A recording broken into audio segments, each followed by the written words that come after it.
اس کامیابی میں بہادری سے زیادہ عقل و فراست کا دخل تھا۔ تیمور کو یقین تھا کہ تاتاری علاقے میں لوٹ مار اور اغوا کے واقعات چھاونی کے سرداروں کے تعاون کے بغیر نہیں ہو سکتے، اس لیے ان لٹیروں کو انہی میں جا کر ضرور پناہ لینا پڑی ہوگی۔ اس چھاونی میں لڑکیوں کی موجودگی تو صرف ایک قیاس تھا جو یقین میں بدل گیا۔ مغلوں نے چپ چاپ 12 لڑکیوں کو تیمور کے حوالے کر دیا۔ تیمور کا کوئی نقصان نہ ہوا، کسی بھی مغل سردار کو ہمت نہ پڑی کہ وہ کوئی گلہ یا شکوہ کرتا۔ تیمور ان بد نصیب لڑکیوں کو لے کر قریبی آبادی میں پہنچا۔ اسے دیکھ کر بستی والوں نے آنکھیں بچھا دی۔ تیمور نے لڑکیاں ان کے حوالے کی تاکہ انہیں جلد سے جلد ان کے وارثوں کے حوالے کر دیا جائے۔ اس طرف سے مطمئن ہو کر تیمور نے مغرب کا رخ کیا۔ مغربی چھاونی پہنچنے سے پہلے ہی تیمور کو مغلوں سے ایک معمولی جھڑپ لینا پڑی۔ 30-40 مغل کسی تاتاری بستی کو لوٹ کر آ رہے تھے۔ سامان کے علاوہ وہ 4 لڑکیاں بھی پکڑ لائے تھے۔ تیمور نے انہیں روک لیا۔ مغل اکڑ گئے، تلواریں نکل آئیں۔ تیمور نے ڈپٹ کر کہا کہ مغل سواروں، جب تم اپنے زخمیوں کو لے کر شہزادہ الیاس خواجہ کے پاس پہنچو تو اسے یہ پیغام ضرور دینا کہ تیمور نے بلاد شمال کے خان اعظم کے حکم کے تحت تم سے جنگ کی ہے۔ مغل سردار کے سر سے اوپر اٹھی ہوئی تلوار ذرا سی لرزی۔ کیا خان اعظم نے تمہیں ہمارے ساتھ جنگ کرنے کا حکم دیا ہے؟ ہاں، انہی کا حکم ہے کہ تاتاریوں کی عزت و آبرو کی حفاظت کی جائے۔ تیمور نے اس پر بھی روب جھاڑنے کی کوشش کی۔ مغل سردار کچھ دیر سوچتا رہا۔ اس نے اپنے ساتھیوں سے بھی مشورہ کیا۔ الیاس خواجہ اور بیک یک جتہ نے ہمیں اجازت دی ہے۔ مغل سردار نے اصل بات اگل دی۔ ہم لوٹ مار میں سے انہیں حصہ دیتے ہیں، ہم لڑکیاں واپس نہیں کر سکتے۔ لڑکیاں واپس کرنا ہوں گی۔ تیمور نے صرف لڑکیوں کی واپسی کا مطالبہ کیا تھا اور اب بھی اس کا یہی مطالبہ تھا۔ مغل پہلے ہی کہہ چکا تھا۔ اس نے حملے کا حکم دے دیا۔ تاتاریوں نے چند ہی منٹ میں لٹیروں کے چھکے چھڑا دیے۔ 5 کو چھوڑ کر سب مغل بھاگ کھڑے ہوئے۔ تیمور کے صرف چند سوار زخمی ہوئے۔ لڑکیوں کو آزاد کرا کے ان کے گھروں میں انہیں بھیج دیا گیا۔ مغربی چھاونی سے تیمور کو کچھ حاصل نہ ہوا۔ وہاں کوئی اغوا شدہ لڑکی موجود نہ تھی۔ مغربی چھاونی کے سردار اور تیمور میں تھوڑی سی تو میں ہوئی، لیکن تلواریں نیام میں ہی رہیں۔ ظفریاب بہت اداس تھا۔ اب تک جتنی تاتاری لڑکیاں آزاد کرائی گئی تھیں ان میں گل ازار موجود نہیں تھی۔ اگلی چھاونی کی طرف بڑھتے ہوئے تیمور نے 3 اور لڑکیوں کو آزاد کرا لیا، لیکن گل ازار اب تک ظفریاب کے لیے معمہ بنی ہوئی تھی۔ تیمور کو اس کی افسردگی کا احساس تھا۔ ایک جگہ قیام کے دوران تیمور نے کہا، ظفریاب، تمہاری بیوی بھی کسی نہ کسی طرح مل ہی جائے گی، غمگین ہونے کی ضرورت نہیں۔ میں پر امید ہوں سردار محترم۔ ظفریاب نے اپنا غم چھپاتے ہوئے کہا، امید کوئی چیز نہیں ظفریاب۔ تیمور نے اسے اپنا فلسفہ سمجھایا۔ تاتاری یقین کے ساتھ قدم اٹھاتے ہیں، یقین ہمارے جوش کو ابھارتا ہے، صرف امید کے سہارے زندہ نہیں رہا جاتا۔ اب تک 6 مغل ہمارے ہاتھ سے قتل ہو چکے ہیں، اس کا کیا نتیجہ ہوگا؟ ظفریاب نے ایک نئے خدشے کا اظہار کیا۔ پھر وہی بزدلی کی باتیں۔ تیمور جھلا گیا۔ اس سفر پر نتیجے کی پرواہ نہیں کرتے ظفریاب۔ جب ہم سمرقند سے نکلے تو کیا ہمیں معلوم نہیں تھا کہ ہماری تلواریں 30,000 مغلوں کے سامنے بلند ہوں گی؟ یاد رکھو، خون کی سرخی دلوں کو گرماتی ہے۔ ہمارا جذبہ دل میں حرارت پیدا کرے گا، اور آج نہیں تو کل تاتاری غلامی کا جوا گردن سے اتارنے کے لیے تیار ہوں گے۔ تاتاریوں کی آزادی کا ایوان ہمارے خون کی بنیادوں پر قائم ہوگا۔ تیمور کی باتوں سے ظفریاب کا دل ایک نئے جذبے سے بھر گیا۔ اس نے اپنے اندر نئی توانائی محسوس کی اور افسردگی کی بھاری چادر اس نے ذہن سے اتار پھینکی۔ اس نے امید کی جگہ یقین کو اپنے دل میں جگہ دے دی۔ اب اس نے کسی قسم کا شکوہ نہ کرنے کی قسم کھائی۔ مغلوں کی مشرقی چھاونی میدان جنگ کا نقشہ پیش کر رہی تھی۔ تیمور کے چھاونیوں میں بے دھڑک چلے جانے سے 6 مغلوں کے قتل کی خبریں پورے ملک میں پھیل گئی تھیں۔ مشرقی چھاونیوں کے جاسوسوں نے تیمور کے آنے کی اطلاع اپنے سردار کو پہنچا دی تھی۔ تیمور جب مشرقی چھاونی کے سامنے نمودار ہوا تو مغل فوج اسے صف بستہ دکھائی دی۔ اس نے گھوڑے کی راسیں کھینچ لیں، اس کے ساتھی بھی رک گئے۔ تیمور نے اپنے ساتھیوں کو وہیں چھوڑا اور خود گھوڑا بڑھا کر مغل لشکر کی طرف چلا۔ اس نے اندازہ لگایا کہ 1000 سوار اس کے سامنے صف آ رہا ہے۔ تیمور کو اکیلا آتا دیکھ کر مشرقی کمان کا سردار بھی گھوڑا آگے بڑھا کر میدان میں آ گیا۔ دونوں ایک دوسرے کے قریب ہو گئے۔ کنوتیوں سے کنوتیاں مل گئیں۔ دونوں ایک دوسرے کو تیز نظروں سے دیکھ رہے تھے، لیکن نہ لب ہلتے تھے اور نہ ہاتھ تلوار کی طرف جاتے تھے۔ کئی منٹ اسی طرح گزر گئے۔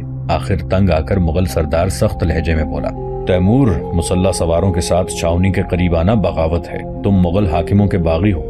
مغل سردار، زبان سنبھالو۔ تیمور نے کڑک کر جواب دیا، تم نے خان اعظم کے حکم کی توہین کی ہے۔ میں خان اعظم کی توہین برداشت نہیں کر سکتا۔ تمہاری سزا یہ ہے کہ میں تمہارا سر قلم کر دوں۔ تیمور نے بڑی تیزی سے تلوار نکالی۔ مغل سردار گھبرا گیا۔ خان اعظم کا حکم کی توہین؟ وہ الجھ کے رہ گیا۔ اس نے بھی تلوار نکالی اور اپنا گھوڑا تھوڑا پیچھے ہٹا لیا۔ تیمور، قبل اس کے کہ میں تم پر ہاتھ اٹھاؤں مجھے بتاؤ کہ خان اعظم کا کیا حکم ہے اور میں نے کس حکم کی توہین کی ہے؟ مغل سردار کا لہجہ مصالحانہ تھا